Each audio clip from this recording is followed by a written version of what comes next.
శుక్లాంబరధరం విష్ణుం శశివర్ణం చతుర్భుజం ప్రసన్నవదనం ధ్యాయేత్ సర్వవిఘ్నోపశాంతయే. 75వ అధ్యాయం శివ అద్వైత కథనం. అటు పిమ్మట ఋషిగణములు ఇట్లు ప్రశ్నించిరి. నిష్కలుడు అద్వైత నిర్మల శుద్ధి చే నిత్యుడైన వాడు సకల గుణ సహిత స్థితిని భగవంతుడు శివుడు ఎట్లు ప్రాప్తించుకొనను? మీరు పూర్వం విన్న విషయాలను అదేవిధంగా మాకు తెలియజేయడు అనగా సూతుడు ఇట్లు పలికెను. శ్రేష్ఠులకు బ్రాహ్మణులారా, కొందరు ప్రణవ రూపాన పరమార్థవైపుడగు శివుని అనుభవానికి తెచ్చుకొందరు. వారు వైదిక సంహితల నుంచి తెలుసుకున్న తర్వాత ఇప్పుడు గ్రహించగలిగిరి అనగా కొందరు ప్రణవ స్వరూపంగా, కొందరు జ్ఞానస్వరూపులుగా గ్రహించగలుగుతున్నారు. శబ్దాది విషయాలను తెలుసుకుంటను జ్ఞానం అంటారు. కొందరు విద్వాంసులు భ్రాంతి రహిత జ్ఞానమే జ్ఞానమని చెప్పుదురు, మరికొందరు అట్లు కాదందురు. మహామునులారా, ఇతరులకు మునులు నిర్మలుడు, శుద్ధుడు, వికల్పరహితుడు, ఆశ్రయరహితుడు అగు గురువు ద్వారా వ్యక్తపరపబడిన వానిని జ్ఞానమని అందరు. పూర్వజ్ఞానం చేతనే ముక్తి లభ్యం కాగలదు. పూర్వజ్ఞాన ప్రాప్తికి పరమేశ్వరుని ప్రసన్నత ఆవశ్యకం. ఈ రెండును యోని నుంచి ముక్తి పొందుటకు సహాయపడను. అంతేకాక అతన్ని ఆనందమయునిగా చేయును. కొందరు మునులు సత్కర్మలనగా ఉత్తమమైన పవిత్ర ధార్మిక కృత్యాలు చేయుట చేత కూడా వ్యక్తి సంపర్కం ఉండి ఉండవలెను. స్వయంగా తన స్వేచ్ఛ చేతనే కల్పన చేత కల్పిత రూపం తిరిగి తీసుకొనబడే రూపం కలగగలదు. విభుడగు శివుని శిరమే స్వర్గము, ఆకాశమే ఆయన నాభిగా ఏర్పడుతున్నది.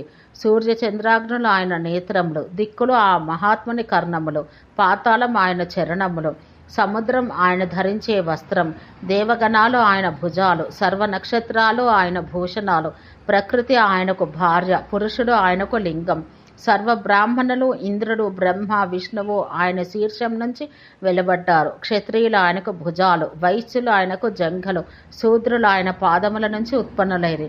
పుష్కరము, ఆవర్తకము అనేవి మరి ఇతర మేఘములు ఆయన కేశములు, వాయువు ఆయన నాసిక నుంచి ఉత్పన్నమైనది. శృతి స్మృతులు ఆయన గతులు.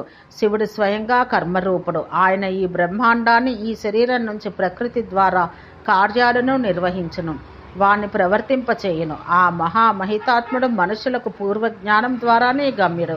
ఇతర విధానములు నిష్ప్రయోజనమైనవి. కర్మయజ్ఞం కంటే తపోయజ్ఞం 1000 రెట్లు అధికమైనది. జపయజ్ఞం తపోయజ్ఞం కంటే అధికమైనది. జపయజ్ఞం కంటే ధ్యానయజ్ఞం గొప్పది. ధ్యానయజ్ఞం కంటే గొప్పదైనది మరేదీ లేదు. ధ్యానం పూర్వజ్ఞాన ప్రాప్తికి సాధనమైనట్టుది.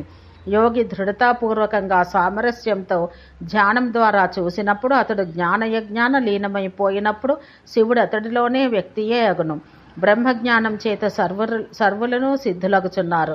జ్ఞానులను శుద్ధి చేయుట ప్రాయశ్చిత్తమనుట అనువాని ఆవశ్యకతయే ఉండదు. విద్య చేతనే బ్రహ్మ విద్యా జ్ఞాని సిద్ధుడు కాగలడు. ధ్యానుల కొరకు ఈ ప్రపంచమందు సుఖదుఖాలు, ధర్మాధర్మాలు, జ్ఞానము లేక హోమముల ఎట్టి క్రియలను అనావశ్యకములు. ఆలోచనల చేత ఈ విషయం తేటతెల్ల మగుచున్నది. లింగము శుద్ధము, కళ్యాణకారకము, అనస్వరమైనట్టుది. అది పరమానందమయం.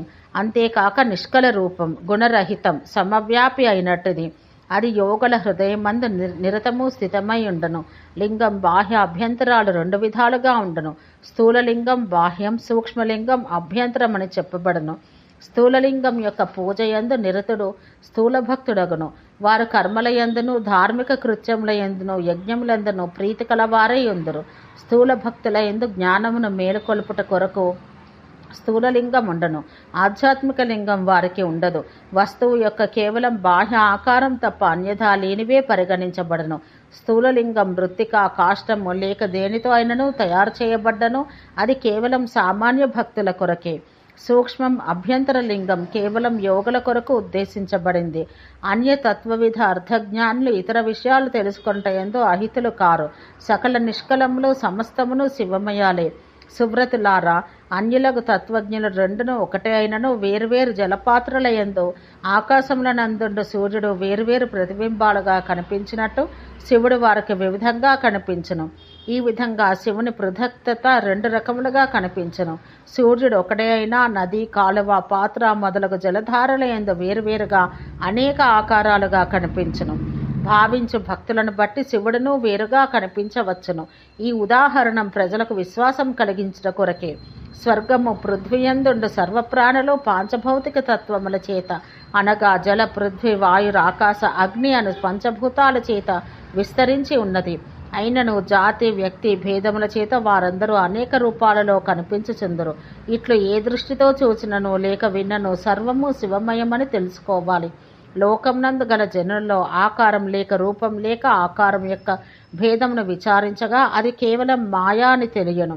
వేదముల యొక్క గంభీర భావమును తెలిసిన వారును ఇతరులను ఈ విధంగా ప్రపంచ విషయాలు తెలుపుచుందరు. పరమేశ్వరుడు శివుడు లోకములందరి జనుల హృదయాలలో గుణాలతో కూడి సాక్షాత్తు సకల రూపమున ఉండను. ఆ శివుడే యోగుల యొక్క మనస్సందు గుణరహితుడై నిర్గుణ రూపాన అనగా నిష్కలుడుగా విరాజమానుడై ఉండును. ఇంకను అతడు జ్ఞానుల హృదయాలయందు నిష్కలుడు జగన్మయుడుగాను ఉండును. ఆయన జ్ఞానులైన వారికి లేక తెలుసుకొనగల వారికి ఒకమారు మాత్రమే దర్శనమిచ్చును. పరమేశ్వరుడు శివుని భౌతిక శరీరం 3 విధాలుగా ఉండును. కొందరు శివభక్తులు ఆయన యొక్క సకల నిష్కల రూపములను కూడా పూజిస్తారు. కొందరు తమ హృదయగతంగాను, కొందరు లింగ రూపములను, కొందరు అగ్నియందును, ఇంకనూ కొందరు తమ భార్యాబిడ్డల సహితంగా శివుని సకల రూపాల్లో అర్చిస్తారు. శివుడెట్లో పార్వతి కూడా అట్టిదే. పార్వతి ఎట్టిదియో శివుడు కూడా అట్టివాడే అయినందున భక్తులు వారి ఎడ అభేద బుద్ధితో తమ ఆరాధనలు చేయుచుందరు. వారు శరీరం అంతర్భాగమందును శరీరం బయటను 27 తత్వములను 4, 6, 10, 12, 16 ఆకారంలో త్రికోణములయందు పూజ చేయుదురు. సత్ అసత్తుల రహితుడకు ప్రభువైన శివుని దేవితో పాటు తన పేరు కోరికతో జగద్రక్షణ కొరకు ఆయన స్థితుడై ఉండును. కొందరు శివుడు దేవి ఇరువురు ఒకరే అని అందరు. కొందరు వారు ఇద్దరితో కూడిన ఒకరే అందరు. కొందరు ఆయనను త్రిగుణుడు అంటారు. కొందరు ఆయన్ను శివుడు అంటారు. మరికొందరు వేదతత్వ విద్వాంసులు ఆయన విశ్వకారణుడు అంటారు. ఆయన భక్తి శుభకర్మకు యోగంతో కూడిన సర్వధర్మరతుడకు బాహ్య విశిష్టుడు అనగా విశిష్ట విశేష లక్షణ సంపన్నుడు. షట్కోణ మధ్య ఆయన యోగులకు అధిపతి. అశేషమూర్తి అనగా సర్వరూపధారియగు రూపరహితుడుగా భావించి పూజిస్తారు. ఎవరు త్రికణ ఆకృతిలో 3 తత్వముల మధ్య యందు ఆ శివుని దర్శిస్తారో వారు త్రినేత్రధరుడు, త్రిగుణములతో ప్రాచీన పురుషుడు, దేవీ సహితుడుగా ఆ శివుని పొందగలుగుతారు. ఇతర యోగులకు ఆయన లభ్యుడు కాడు. శివాద్వైత కథనం అను 75వ అధ్యాయం సమాప్తం. ఓం శాంతి శాంతి శాంతి.